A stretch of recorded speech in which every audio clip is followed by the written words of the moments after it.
안녕하세요. 궁중불고기입니다.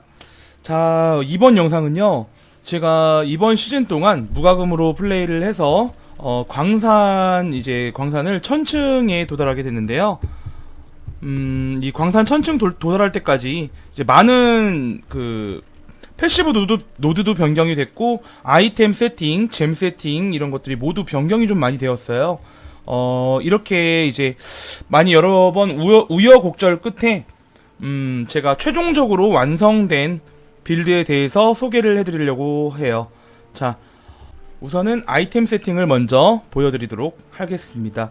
자, 아이템 세팅은 우선 무기는 모든 주문 스킬 잼 레벨 또는 모든 소환수 스킬 잼 레벨에 소환수가 주는 피해 70% 이상의 소환수가 주는 2배의 피해를 이 옵션을 가져오신 다음에 다중 크래프트를 해도 되고요. 또는 소집의 마법봉일 경우에 접두어를 묶은 다음에 나머지 옵션들을 액잘 오브와 소멸의 오브 그리고 정제 오브를 통해서 아주 좋은 옵션을 선택하시는 게 가장 좋고요.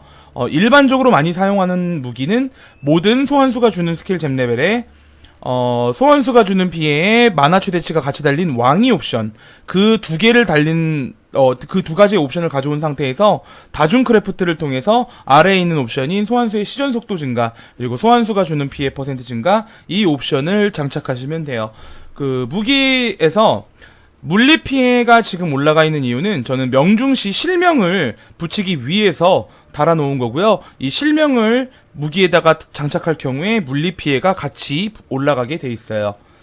엘더 베이스 86레벨 이상 뼈투구 아이템 레벨이 86레벨 이상 뼈투구의 옵션이 장착된 소환수 스킬 잼 레벨 3레벨 그리고 장착된 잼의 20레벨 소환수 생명력 보조 또는 장착된 잼의 20레벨 효과 집중 보조 또는 장착된 잼의 20레벨 소환수 피해 보조 효과가 있어야 되고요. 나머지 아래에 있는 옵션 중에 가장 선호하는 옵션은 점유 만화 감소와 카운터 저항력과 민첩 스탯이에요. 아래 옵션 중 만약에 좀 다른 것들이 붙어 있어도 위에 있는 옵션, 그러니까 접두어 옵션이 3레벨에 20에 20이 달려 있으면은 사용하셔도 돼요. 그리고 여기 장착된 이 스킬 잼 레벨 중은 세 가지는 반드시 필요한데요. 하나는 망령 소환이 21레벨 이상 잼이어야 되고요. 하나는 강화 보조가 4레벨이 되어야 해요. 그래야지 망령을 6마리까지 소환을 할 수가 있어요. 그리고 또 한 가지 주문 메아리 보조는 반드시 딜로써 넣는 게 좋고요. 저는 격분주입 보조를 넣고는 있지만 격분주입 보조보다 이제 데미지를 좀 더 올리고 싶다 하시는 분들은 제어된 파괴 보조를 사용하시는 게 좋아요. 자, 그 다음에 방패로 갈게요.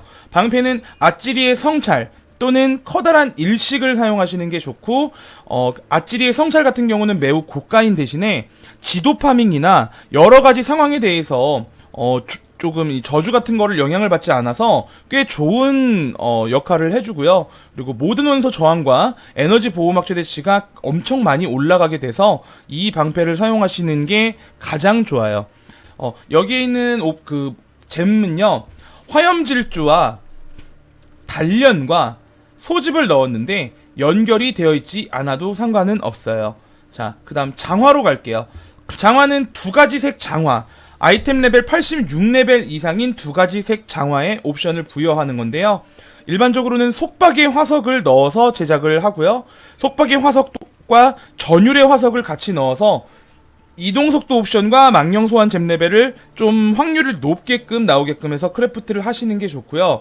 여기 나오는 옵션은 반드시 붙어야 하는 건 이동속도 35%와 모든 망령 소환 잼 레벨이고 그 다음 1티어 옵션이 카오스 저항 또는 민첩이에요. 그 다음에 생명력 최대치가 70 이상 되는 거를 가져오시면 좋아요. 물론 생명력 최대치는 접두어기 때문에 이동 속도와 생명력 최대치를 모두 가져온 상태에서 접두 옵션 한 개를 비워놓고 그곳에다가 동결 면역을 작업대를 통해서 붙이시면은 매우 좋아요. 그리고 여기에 장착된 잼들은 정밀함, 가속, 바알 가속, 그리고 명상은 레벨 안 올리시는 게 좋아요. 그리고 진노. 자, 그 다음에 허리띠는 민첩, 민첩이 많이 올라가는 거를 얻으시면 되는데요. 일반적으로 명기의 조임새를 카오스 오브 작업을 하게 될 경우에 민첩 스탯이 나올 경우는 너무너무 희박해요. 너무 낮기 때문에 어떤 식으로 제작을 하시는 게 좋냐면은 에센스 중에 슬픔의 에센스라는 것이 있어요. 여기 있는 슬픔의 에센스, 이거를 이제 최종 단계인 귀를 찢는 슬픔의 에센스까지 업그레이드를 하신 다음에 명예의 잼틀에다가 작업을 하시게 되면 민첩 스탯이 51부터 58까지 붙을 수 있게 돼요. 그렇기 때문에 만약에 민첩 달린 허리띠를 구하고 싶다 하시면은 이 에센스 작업을 통해서, 슬픔의 에센스 작업을 통해서 얻으시면 될 것 같아요. 이제 가장 유효한 옵션은 카오스 저항력이 붙거나 또는 전미어 옵션이 비어있는 상태에서 민첩은 당연히 50일 이상 붙으니까 방어도와 생명력 최대치를 가져오시는 게 가장 좋아요. 만약에 밑에 옵션 중 전미어가 이제 냉기 저항이 17%로 저는 붙었는데 다른 저항력으로 높게 붙을 수 있으면 어떤 거든 상관없어요. 장갑은 삼합의 소나기를 사용하고요. 저는 더블 컬업된 삼합의 소나기를 구매를 했고, 아래에 있는 옵션 중에 방어도 및 에너지 보호막이 높으면 높을수록 좋지만 크게는 상관없어요. 여기 붙어있는 방어도 및 에너지 보호막 증가는 이 장갑 옵션에서만 올라가는 거고 전체적인 효과에서 곱셈이 되는 거는 아니기 때문에 크게 중요하진 않아요. 자, 그리고 여기에 장착된 잼은 종말의 낙인, 명중시 저주보조, 원소 약화, 전도성, 요렇게 넣게 됐고요. 효과 범위 잼과 저주 잼이 같이 올라가는 더블 컬업 옵션 때문에 저주의 효과가 매우 높게 25레벨까지 올라가게 된 거예요. 자, 그 다음에 반지. 한쪽은 꿈의 조각, 반대쪽은 선구자의 상징 루비 반지를 장착을 했고요. 꿈의 조각 같은 경우는 매우 저렴한 반지인데 점화 면역이 붙게 되면은 광산 파밍을 함에 있어서 좀 생존율을 많이 올려줄 수가 있어요. 그리고 꿈의 조각은 냉각 면역과 동결 면역이 함께 붙어 있기 때문에 플라스크 같은 거를 통해서 면역을 하실 필요가 없어져서 플라스크 선택에 대한 자유로움이 많이 생기게 돼요. 그리고 선구자의 상징 같은 경우는 광산 보스들이 드랍하는 아켈리의 산, 초, 계곡 이라는 반지를 상점에 3개를 모두 판매하게 됐을 때 얻으실 수가 있고요. 여기서 옵션 중 가장 좋은 거는 인내 충전 최대치 플러스 1 증가 옵션이고, 나머지 옵션들 중에서 네크로맨서가 좋은 옵션은 인내 충전 지속 시간과 인내 충전 하나당 타격 완벽 회피 옵션이 가장 좋아요.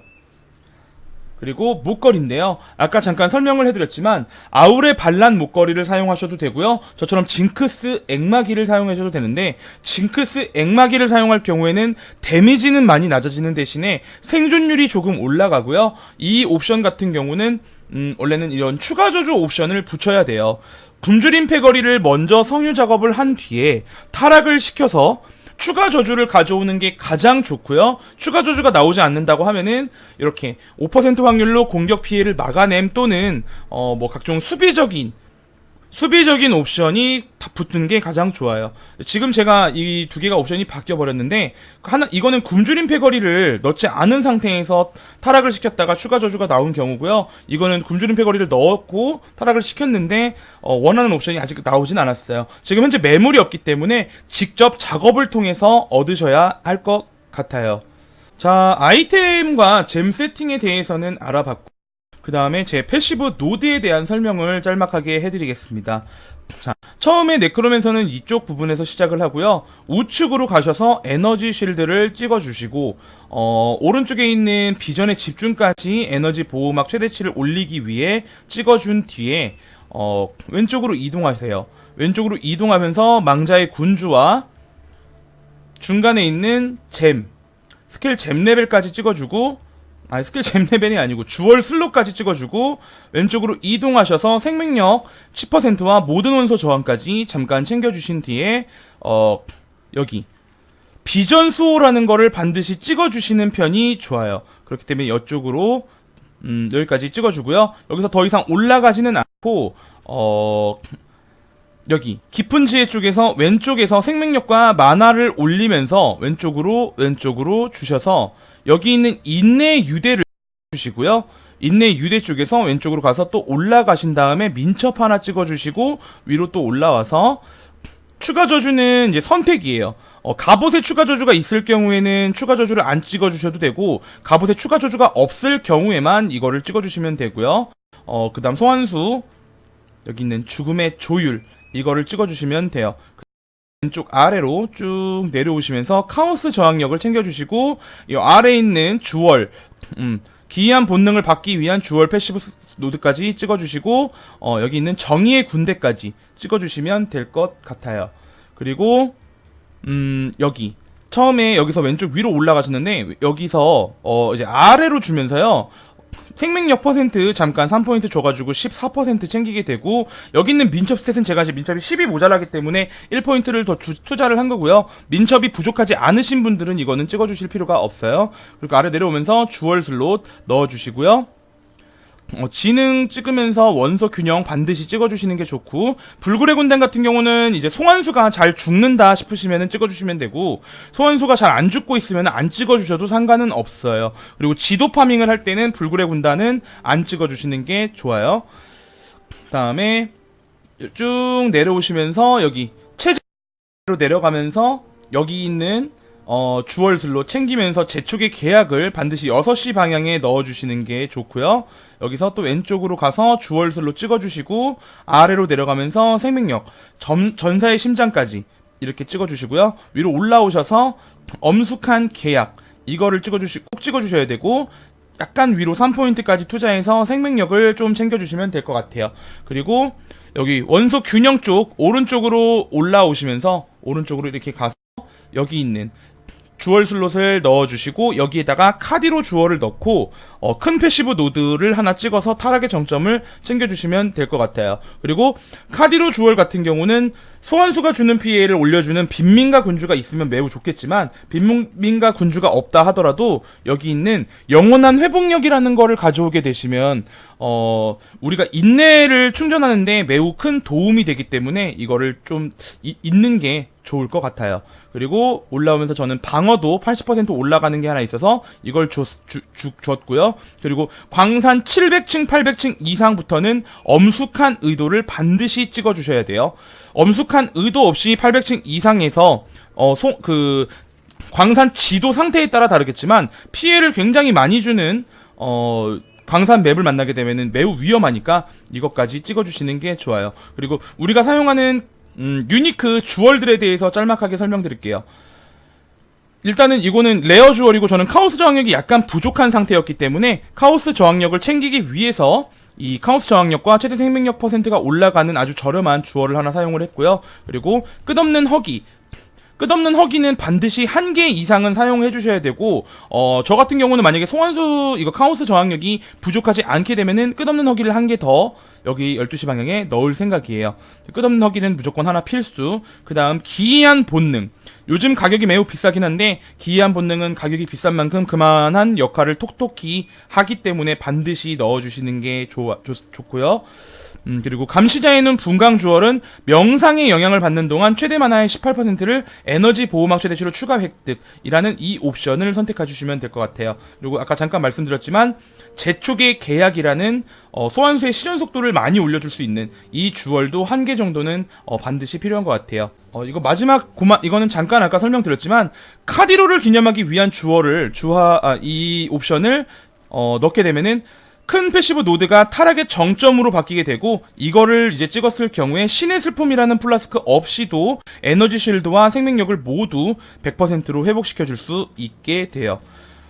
그리고 곧 이런 카디로 주얼 같은 거는 가격이 매우 저렴하기 때문에 타락한 피 면역이라는 옵션이 주얼에 붙을 수가 있는데요. 이런 옵션들을 챙기기가 매우 좀 쉬워요. 그렇기 때문에 이걸로 카디로를 기념하기 위한 주얼을 사용하시면 될 것 같아요. 에너지 실드를 좀 극한까지 많이 올려서 광산에서 좀 더 큰 생존을 원하신다면은 도리아니의 주얼을 이용하시면 될 것 같아요. 찬란한 허영심 도리아니의 주얼. 자, 이번에는 갑옷에 대해서 설명을 해드릴 건데요. 제가 영상 편집 중에 그 갑옷과 무기 스킬잼 이거 설명이 좀 누락이 돼가지고 누락된 부분에 대해서 소개를 해드릴 건데요. 일단 무기에 장착된 잼들은 용암방패, 그러니까 바알 용암방패, 그리고 모독, 그리고 영혼 곡물이에요. 바알 용암방패 같은 경우 원래 방어도가 좀 높아야 좀 아주 좋은 그 효과를 볼 수가 있는데요. 방어도가 엄청나게 높지 않다고 하더라도 원래 여기에 해골 소환을 넣는 경우가 많은데, 해골 소환 같은 경우는 이제 좀 고레벨, 좀 고층 광산 같은 데를 플레이하면은 전혀 도움이 아예 안 돼요. 도움이 아예 안 되기 때문에 이게 수비적인 재미인 용암 방패를 넣어서 방어도를 좀 챙기거나, 이 스킬 사용 시 장착된 주문 발동을 통해서 용암 방패가 이제 발동이 되면은 방어도가 올라가서 물리 피해 감소 예상치가 높아져요. 지금 제가 방어도가 2415고 물리 피해 감소 예상치가 22%인데, 이 용암 방패를 자동으로 발동시키기만 해도 10% 정도 되는 데미지 감소가 있고요. 여기에서 이 도이드리 묘약을 통해서 인내를 충전하고 루미의 혼합물을 통해서 방어도를 좀 더 올려주면은 물리 감소 높게 되거든요. 자, 56, 60, 64, 64%에서 이걸 키면은 69%. 요 정도까지 이제 방어도가 같이 올라가서 어느 정도는 방어에 도움되는 스케일이라서 이거를 넣게 됐고요. 그 다음에 모독은 시체를 소환하기 위해서 사용하는 거고, 같은 경우는 이제 우리 소환수들이 조금 이제 고층 광산 가다 보면은 죽게 되는데, 이 곡물을 나에게도 영향을 받아서 내 에너지 쉴드를 이렇게 한 1000 이상 가까이 올려주는 역할도 하고요. 이 영혼 곡물을 터쳐주면서 에너지 쉴드를 회복시킬 수 있는 그런 방법을 하기 위해서 영혼 곡물을 쓰게 됐어요. 물론 살점 곡물이 데미지 증가량에는 조금 더 높은 도움이 되지만 조금 고층 광산 플레이를 하면은 영혼 곡물을 이제 쓴 거랑 안 쓴 거랑 체감이 엄청 되실 거고요.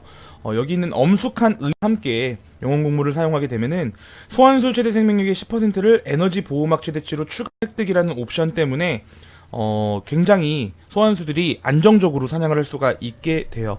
그리고 이 엄숙한 의도의 이 최대 생명력의 에너지 보호막 최대치로 추가 획득이라는 이 옵션은요, 소환수 생명력이 엄청나게 높아요. 좀비 소환 같은 경우는 87,000가량의 생명력이 있고요. 여기에 10%라고 하면은 8,700가량의 이제 그 에너지 쉴드라고 생각할 수가 있는데요.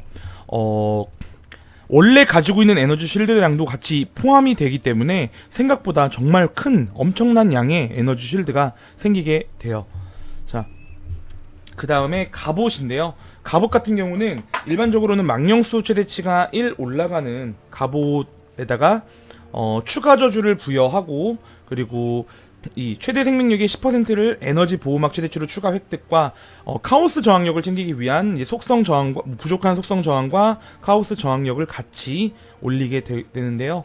이게 이제 만약에 추가 저주를 갑옷에다가 부여하는 게 부담이 되거나, 또는 내가 가진 망령 최대치 갑옷의 생명력 최대치 또는 에너지 쉴드량이 매우 높은 등급, 2등급에서 3등급 이상 정도 되는 갑옷이 있으면요, 그냥 추가 저주를 제외한 상태에서 패시브 노드를 통해서 3포인트를 투자를 해서 얻는 게 효율이 좀 더 좋고요. 그리고 만약에 목걸이 같은 곳에서 추가 저주를 가져오게 된다 하면은 여기 있는 3포인트도 빼고 갑옷에 있는 추가 저주도 제외한 상태에서 사용하셔도 돼요.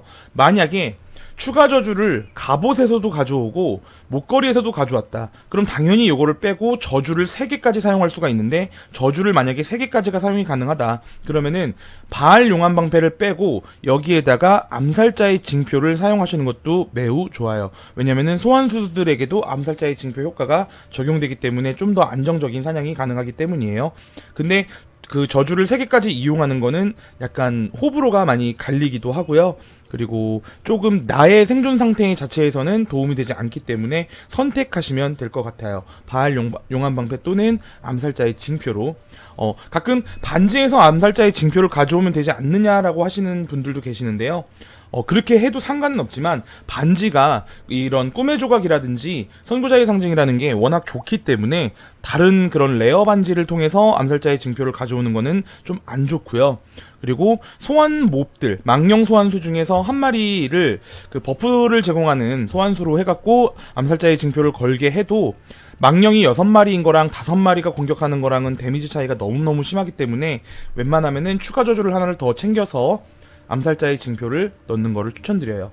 그리고 갑옷에 박힌 잼들은 좀비 소환, 소환수 생명력 보조, 원소의 군단 보조, 강화 보조, 격분주입 보조, 부패 골렘까지 이렇게 넣게 됐고요. 이렇게 넣은 이유가 일단은 이 망령들의 가장 생존이 좋고요.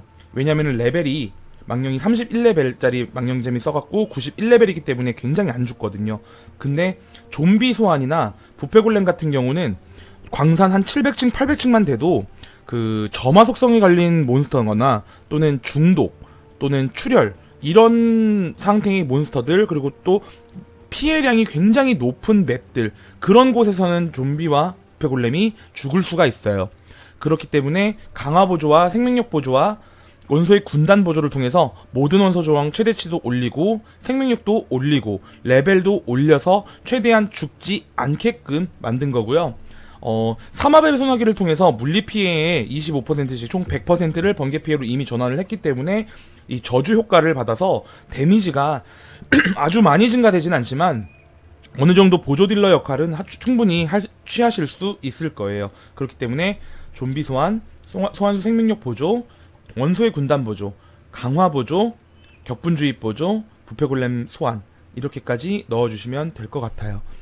수호자 기동을 사용하지 않는 이유는 수호자 기동은 지도 파밍이나 또는 광산 한 500층에서 700층까지는 절대 죽을 일이 없는데요. 800층 이상부터는 광산 맵 난이도에 따라서 죽을 확률이 굉장히 높아져요. 그렇기 때문에 수호자 기동은 아예 사용하지 않는 편이 좋을 것 같아요. 자, 여기까지가 제가 이 광산 1000층과 각종 무과금으로 플레이를 할 때 맞춘 최종 아이템 세팅과 패시브 노드였습니다. 자, 시청해주셔서 감사합니다.